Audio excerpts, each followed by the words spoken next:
26 சட்டமன்ற தேர்தலிலே போட்டியிடப் போகிற என் உயிருக்கினிய உடன் பிறந்தார்கள் ஒவ்வொருவரையும் நாம் தமிழர் கட்சியினுடைய கொள்கை தூதுவர்களாக நான் நிறுத்துகிற வேட்பாளர்களை உங்களுக்கு அறிமுகம் செய்கிறேன்.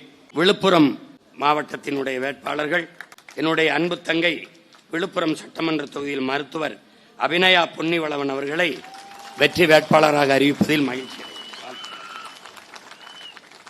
அடுத்ததாக திண்டிவனம் தொகுதியின் வெற்றி வேட்பாளராக என் ஆருயிர் இளவல் பேச்சுமுத்து அவர்களை அறிவிப்பதில் மகிழ்ச்சியும் பெருமையும் அடைகிறேன்.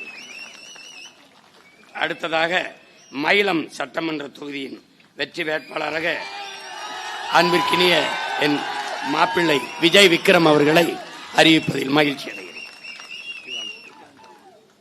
அடுத்ததாக செஞ்சி சட்டமன்ற தொகுதி வெற்றி வேட்பாளராக என் அன்பு தம்பி கிருஷ்ணன் அவர்களை அறிவிப்பதில் மகிழ்ச்சியும் பெருமையும் அடைகிறேன். நாம் தமிழர் கட்சி என்பது ஒரு கட்சியின் பெயர் அல்ல, நாம் பிறந்த பெருமை மிக்க இனத்தின் அடையாளம். எங்களின் வெற்றி உங்களின் வெற்றி, நம் இனத்தின் வெற்றி, மான தமிழ் மக்களின் உரிமைக்கான வெற்றி, தன்மானத்திற்கான வெற்றி என்பதை புரிந்து கொண்டு வருகிற சட்டமன்ற தேர்தலில் விவசாயி சின்னத்தில் வாக்கு செலுத்தி உங்கள் பிள்ளைகள் எங்களை வெற்றி பெறச் செய்யுங்கள். நன்றி, வணக்கம். நாம் தமிழர்.